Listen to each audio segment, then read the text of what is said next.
Welcome back, you guys. Thank you very much for joining me. My name is Swadik Mayanja, but you can call me Q. And yes, I am Q the Nurse. And this, my friends, this is Nurseflix. And we are talking about BlacKkKlansman. Woo! This movie is something else. All right, let me just break it down to you. What this movie is about. So, this is a movie directed by Spike Lee. Spike Lee, you're the goddamn shit. This movie was fire. And it's a story about an American hero. A very unlikely type of American hero.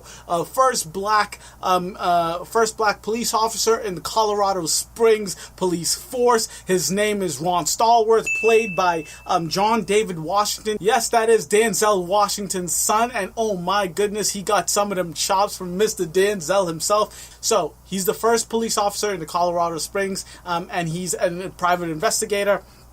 And what he does, his mission, his goal is to infiltrate the KKK and stop them in their paths from doing any horrific, racist, prejudiced, hateful acts. And that's the whole movie. That is what the movie is in a nutshell. For those of you who are new to seeing this Nurseflix, I do not believe in doing reviews without spoilers, so you are warned. I spoil it all. So go away if you don't want to hear any spoilers. If you do already watched it, or if you don't care, stick around, because this movie is something special. All right, so I just want to get something out here. So there's two different types of movies, right? There's movies that are real movies, right? You go in there, you lose yourself for an hour and a half, and you're in a movie, you're in a fantasy world, you get to live another life for a couple of hours. That is one type of movie. And then there's the other type of movie where it's teaching you something, where it's basically like a documentary, where you're observing life and you're learning something, and there's a message. In this movie, it's a message 100%, but it's still a movie. The comedy is still amazing. The acting is still amazing. You feel very attached to these characters. At the beginning of the movie, you know how it usually says, based on some true events? It says, this shit was based on some for real shit that almost happened. And right from the beginning, I started laughing. And that just hats off to you, Spike Lee. The comedy throughout this movie was beautiful. The movie starts off, he gets into Colorado Springs, and per usual, he has to deal with the racist cops that are already there that don't like him. It's really just one. All the other cops are really, really good to him, which I was actually super surprised by. It's really just one cop that's kind of a dick to him. And that cop ends up getting fired at the end, woot woot, which I thought was an extra piece of the movie that really didn't need to be there. And with that being said, the movie was very long. And because it's one of those movies that has a message in it, you are sometimes in the movie and then you are sometimes out of the movie, because that shit, some of these things hit heavy. Alright, so let's start with the heavy shit that happens in the movie. This movie, I don't know how many times they say the N-word, and I'm not saying they as in the black people in the movie. I'm saying they as in everyone in the movie. I don't know how many times they say the N-word in the movie, but my goodness. Talk about feeling uncomfortable. Because when I saw the previews and trailers for this movie, I really thought I was going into a Django Unchained type of situation. But it was very, very different, like I said, based on true events. But still, great movie. So he gets into the police officing. He gets into the police force, and then he just literally looks on into a newspaper and says, "I'm going to call the Ku Klux Klan and see if I can, squeeze my way into this." And you see it in the trailer. He calls them and he says, "I hate blacks. I hate Jews. I hate, all of the other ethnics outside of just being white America." And the amount of times they talk about God bless white America, it's the funniest thing in the world. You hearing Ron Stallworth use his white voice throughout the entire movie is very funny. What can I do for him? Well, since you asked, I hate blacks, Jews, Mexicans, and Irish, Italians, and Chinese. And anyone else, really, that doesn't have pure white Aryan blood running through their veins. I'm happy to be talking to a true white American. God bless white America. Okay, it's very funny. But he also, on top of the fact that he's infiltrating the KKK, this is a town that also has a, historically black college, and this historically black college is where he meets this girl. They're part of the Black Panthers, and it's basically the KKK group that he infiltrates wants to attack the historically black college, and that's the whole plot of the movie. And Ron Stallworth and his partner, who he has to recruit, because Ron Stallworth is a black man, he can't can't be a part of the KKK, so he buddies up with one of his investigative partners and one of his police officers. They go ahead and they do it together. So Ron Stallworth, Mr. Washington, is on the phone, and then his partner Flip Zimmerman, is it Zimmerman? That's a sad name for the movie. I don't know if Spike Lee did that shit on purpose, but Zimmerman, you know, Zimmerman with Trayvon Martin.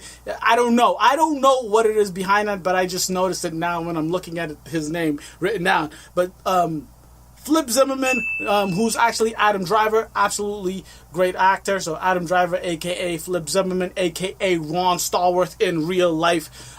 So because Ron Stallworth, Mr. Washington, cannot infiltrate the KKK by himself because he's black, he buddies up with Flip. So Flip is the person, he's the person in like real life that hangs out with the KKK, and Ron Stallworth is the person on the phone. They infiltrate, he has to get into the KKK, and once Flip actually gets into the KKK, once they actually infiltrate, I was super, very, very much taken aback by how much the KKK hates Jews.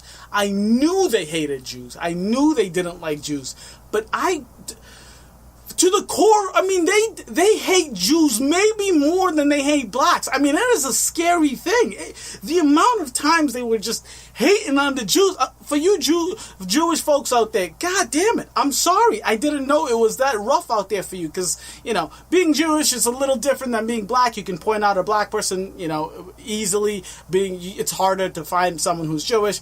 It's nearly impossible to find someone who's Jewish, but that's just the situation. That's just a realization that came throughout the movie. The amount of times and shit that the KKK said about the Jews.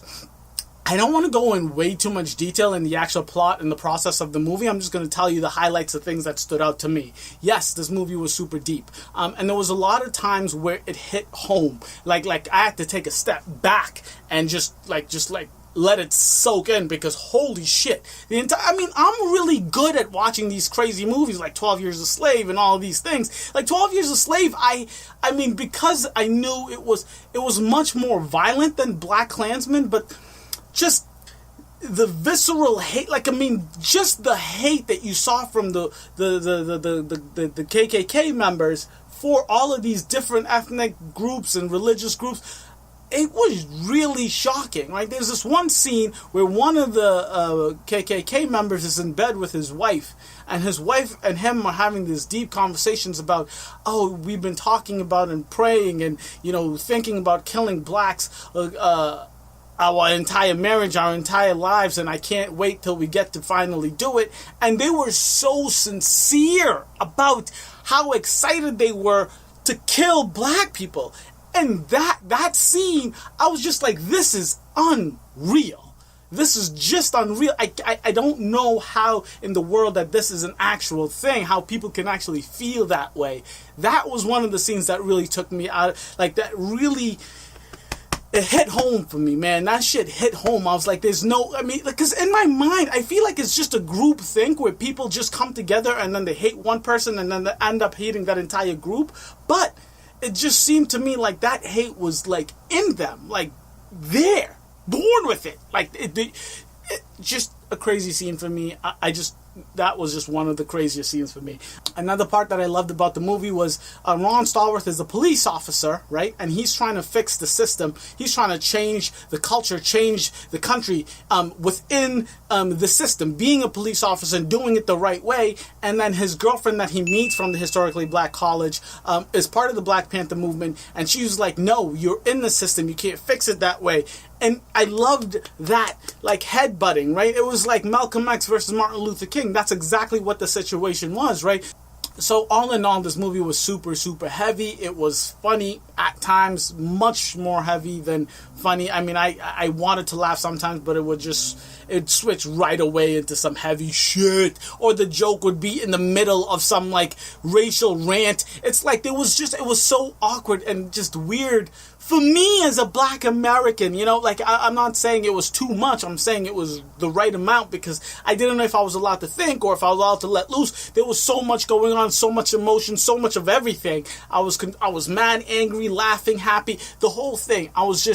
Everything was happening all at once. I do want to get into the end of the movie with the end credits, but before I even get there, Harry Belafonte, he has a scene where it's like David Duke and the Ku Klux Klan doing the initiation for the new members, and then Harry Belafonte is talking to the Black Panther, historically black college students, right? Harry Belafonte's story when he's sitting there and telling that story of his mentally challenged friend that got caught, was accused of raping and killing a white woman, and how they like literally just beat him, chopped off his fingers, chopped off his testicles, hung him, and just dipped him into just doused him with gasoline, and then dipped him into fire. Not dipped him into fire, just hung him and just had him go down into the fire, up and up and up and down and up and down. And they had the pictures of his charred body next to him, next to Harry Belafonte, while they were telling the story. That entire story I just told you was happening while David Duke was initiating members into the Ku Klux Klan.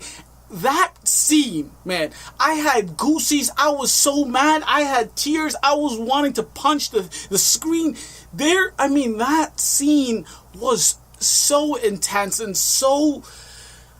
There was so much in this movie, right? There was just so much in this movie. Before I talk about the end scene and the end credits, because I think that hit me the hardest. Obviously, I mean, Spike Lee, you know what the goddamn hell you're doing. You're a goddamn genius. Like, you really know how to break someone in a movie theater. But before I get to that end scene, the reason I said that the movie was too long is because, especially the scenes with Ron Stallworth and his girlfriend, when they were just being boyfriend and girlfriend, it was nice to see. It was fun to see, but I don't think it was necessary. It just made the movie much longer. I got tired. I was fatigued by the end of the movie. I was like, let's wrap this up. And in a movie like that, you don't want to say, let's wrap this up. There was just so much going on. But if I were to cut anything out of the movie, it would be that love interest between Ron Stallworth and the head of the HBC, Black Panther movement situation there. Now, the end of the movie. Oh my, the end of the movie was serious, right? So the movie ends. They save the day. The only people that die ends up being members of the Ku Klux Klan because of the bomb. And you know what I'm talking about if you've seen the movie. If you haven't, go watch it. You'll see. But the movie ends, right? And then they show you highlights of what happened in Charlottesville. And it's just so scary, man. It's heart-wrenching to see those students run up and say, we're not going to... Whatever they were saying. What were they saying? I'll show you a clip. I'll show you a clip of what they were saying. Replace us! You will not replace us! You will not replace us! You will not replace us! But to see that after watching that entire movie is like, where the fuck is this country going, right? Why is this happening today in 2018? Like, it is so scary to think that it was the heart. I've seen that footage of the Charlottesville, riot or whatever, 100 times on every news station ever. But seeing it at the end of that movie really just broke me to pieces. That is my review, analysis, rant over BlacKkKlansman. It's an absolute must-watch, and not because of how great of the movie it is, but because of the message in the movie, which does make it kind of a great movie. I just think it teaches people in a very entertaining type of way. Spike Lee, you did it again. Congratulations.